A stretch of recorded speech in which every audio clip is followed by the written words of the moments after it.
Hello friends, today the article which we are going to analyze is published on Hindu June 24th, and this article title is Transforming Education. It is written by Sujata Barwan. So as usual my article consists of 3 points A, B, C, and the movement from A to B we are seeing that there is a transformation in education. There is a need for transforming the education.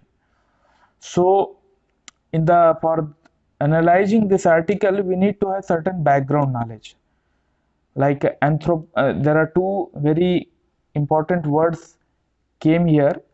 One is anthropocene. Now what is anthropocene?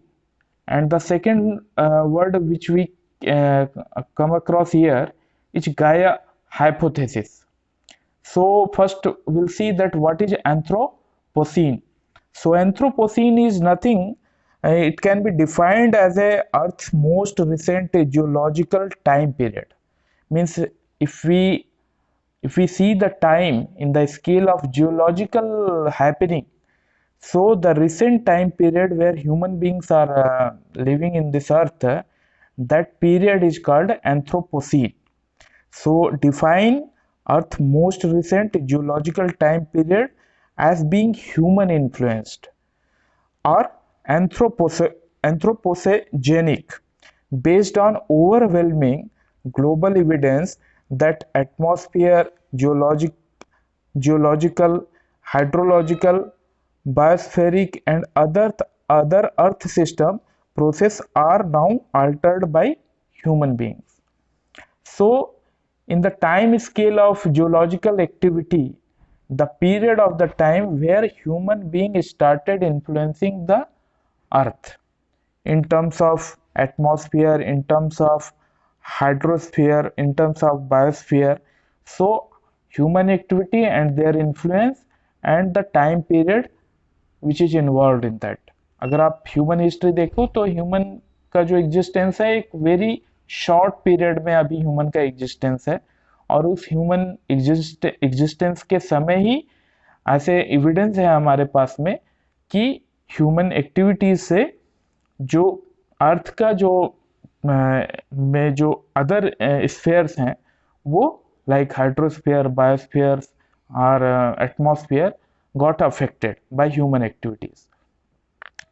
सो ये एक हमको time scale में हम उस period को देख रहे हैं जब ह्यूमन बीइंग और उसकी activity are influencing in various way the earth and its sphere. The second point here for background knowledge we must understand is what is Gaia hypothesis. So Gaia hypothesis or Gaia theory proposes that living organisms interact with their inorganic surrounding on earth to form a synergy or self-regulating complex system that help to maintain and perpetuate the condition for the life on the planet. This hypothesis was formulated by one chemist, James Lovelock, and co-developed by one microbiologist, Lynn Margulis, in the 70s. Lovelock named the idea after Gaia, the primordial goddess who personified the earth in Greek mythology.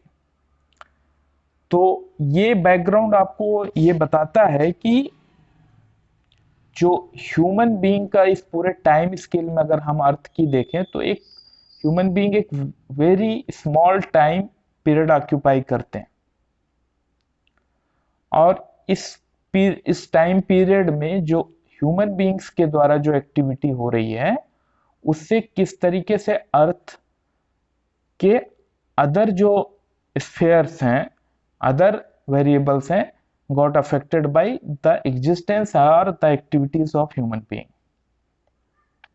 और गाया hypothesis ये कहता है कि कोई भी living organism जो रहता है लाइक ह्यूमन बीइंग और एनिमल किंगडम में या प्लांट में, वो अपने सराउंडिंग में जो इनऑर्गेनिक मटेरियल रहते हैं, जो कि नॉन लिविंग थिंग रहते हैं, उनके साथ में एक इंटरेक्शन होता है और वो एक कॉम्प्लेक्स सिस्टम को क्रिएट करता है जिसकी वजह से लाइफ सस्टेन होती है अर्थ में। ये एक हाइपोथेसिस है।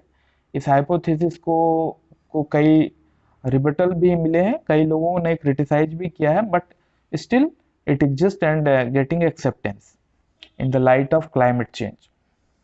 So जो will coming back to our analysis of the article, basically ये आर्टिकल कहता है कि एक इंटरकनेक्टेडनेस है नेचुरल वर्ल्ड में, ठीक है, जिसको हम देख नहीं पाते हैं क्योंकि हमारा प्रेजेंट का जो एक एजुकेशन सिस्टम है उसने पूरे जो नेचुरल वर्ल्ड है उसको अलग अलग डिसिप्लिन में बांट के रखा हुआ है जो कि आपस में डिस्कनेक्टेड है समहाउ। तो हमको एक जो होलिस्टिक एक टुगेदरनेस और किस तरीके से वन डिसिप्लिन या one area is affecting another area, इसके बारे में हमको उतना अवेयरनेस नहीं हो पाता है क्योंकि हम एक स्पेसिफिक एरिया और उससे संबंधित चीजों के बारे में स्टडी करते हैं।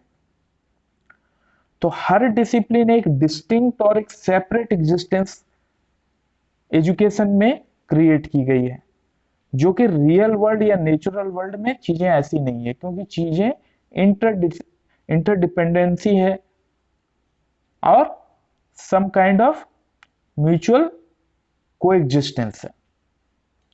तो एक जो डिस्टिंक्ट और एक सेपरेट वे में जो हमने नेचुरल वर्ल्ड को डिवाइड किया है by studying them in different subject, ये एक बहुत बड़ा कारण है हमारी लिमिटेड या हमारी उस ग्लोबल या उस पूरे चीज को इन टुगेदर या होलली उस चीज को हम अप्रिशिएट नहीं कर पाते हैं। उसका एक रीजन हमारा प्रेजेंट एजुकेशन सिस्टम है और उसमें जो एक स्पेशलाइज्ड या डिसिप्लिन वाइज जो हमारी स्टडी है, क्योंकि किसी भी चीज में जब आप स्पेशलाइजेशन लाते हो तो उसमें एक रिडक्शनिस्ट अप्रोच होता है। वो चीजें ऐसे इन्वर्टेड पिरामिड टाइप से होती हैं कि आप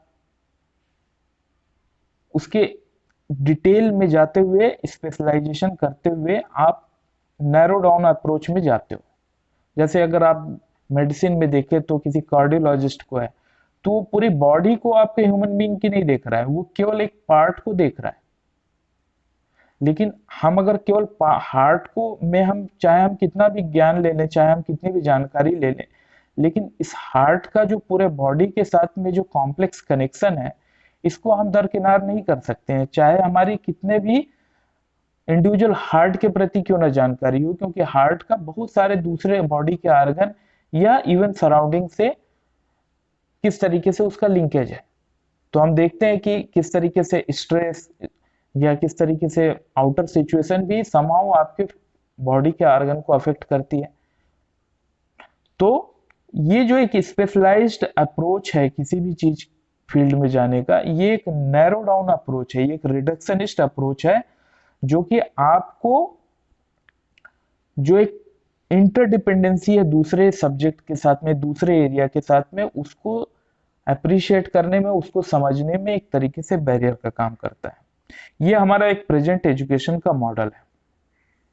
लेकिन अभी जो कोविड-19 की सिचुएशन हुई जिसमें कि हम देखते हैं कि कोविड-19 से किस तरीके से एनिमल्स सिटीज में आने लगे हैं, या गंगा का पानी साफ होने लगा है, या हमारी विजिबिलिटी बहुत बढ़ गई है, तो हम देखते हैं कि किस तरीके से ह्यूमन एक्टिविटीज इन्वायरमेंट को अफेक्ट कर रही है और किस तरीके से ह्यूमन एक्टिविटीज से उसके इफेक्ट दिख रहे हैं। ये हमारे विजिबिलिटी हमारी हम इसलिए ये चीजें अभी हो रही हैं, इनको हम देख और समझ सकते हैं। तो इससे हम एक लेसन लेते हैं कि we should learn that people, places and non-human entities and process are interconnected। तो एक जो इंटरकनेक्टेडनेस है जिसमें कि लोग जगह और जो नॉन ह्यूमन एंटिटीज हैं और किस तरीके से प्रोसेस हैं, ये सारी चीजें आपस में इंटरकनेक्टेड है, जो कि जनरली हम इग्नोर कर देते हैं, क्योंकि हमारा किसी भी चीज़ों को डिसिप्लिन या सेपरेट या स्पेशलाइज्ड वे में देखने का नजरिया होता है। तो उस संबंध में ऑथर का ये कहना है कि हमें need for change in education system and different discipline need to be integrated with natural world and accordingly curriculum need to be developed. तो ऑथर यहाँ पर ये आर्ग्यू कर रहा है कि हमें अपने एजुकेशन सिस्टम में चेंज लेके आना चाहिए, और जो डिफरेंट डिसिप्लिन है, they are separate working in different line, उन सारी चीजों को इंटीग्रेट करना है विद द नेचुरल वर्ल्ड, और अकॉर्डिंगली हमको कुरिकुलम को चेंज करना है। तो ये इंटरडिपेंडेंसी हम कैसे समझ सकते हैं? तो उसके कई एग्जाम्पल हैं, जैसे कि अब हिस्ट्री में पहले आप अगर आप पढ़ते थे तो history is now also getting changed. पहले हिस्ट्री में वॉर या विक्ट्री या डिफीट, ये इवेंट बेस्ड हिस्ट्री हुआ करती थी। अब वो हिस्ट्री चेंज हो रही है। अब जो नए हिस्टोरियंस आ रहे हैं उनका जो हिस्ट्री को देखने का नजरिया चेंज हो रहा है। अब वो देख रहे हैं कि वहां पर जो वार या किंग या किस तरीके से जो मेजर इवेंट के अलावा भी उस history contains so many thing which earlier got ignored need to be brought into the focus। जैसे कि वहां सोसाइटी किस तरीके से चेंज हो रही थी, सोसाइटी के जो डिफरेंट कंपोनेंट हैं या डिफरेंट क्लास है वो ओवर ए पीरियड किस तरीके से चेंज हो रही थी, और उसका उस पर्टिकुलर वार सिचुएशन में या किंगडम चेंज होने में किस तरीके से इफेक्ट हुआ। तो जो हिस्ट्री थी वो गेटिंग मोर पीपल ओरिएंटेड, एक हिस्ट्री में एक ट्रेंड हम देख रहे हैं। वही ट्रेंड हमको आगे बढ़ाना है, और in terms of ecological changes को भी हमको कैटर करना है। जैसे एक इवेंट था कि ब्रिटिशर्स इंडिया में आए और उन्होंने भारत में काफी बड़ा रेल नेटवर्क बिछाने का प्रयास किया। उनका मोटिवेशन कमर्शियल था, क्योंकि वो भारत से हर आइटम ले जाके मैन्युफैक्चरिंग के लिए इंग्लैंड भेजना चाहते थे, लेकिन भारत से जो रॉ मटेरियल उनको चाहिए था उसके लिए उन्होंने रेल नेटवर्क बनाया। अब रेल नेटवर्क उस समय हमको मालूम है कि कोल बेस्ड इंजन हुआ करते थे जो कोल से चलते थे, और पहले आपको अगर याद हो तो जो रेल पटरियों के बीच में जो पाते हुआ करती थी वो भी पहले लकड़ियों की हुआ करती थी, लॉग्स की। तो इन कोल निकालने के लिए, इसको बर्न करने के लिए और रेल के ट्रैक को बिछाने के लिए हमने देखा कि बहुत सारी लकड़ियों का यूज हुआ है। लकड़ियों का यूज हुआ मीन्स डिफॉरेस्टेशन हुआ है।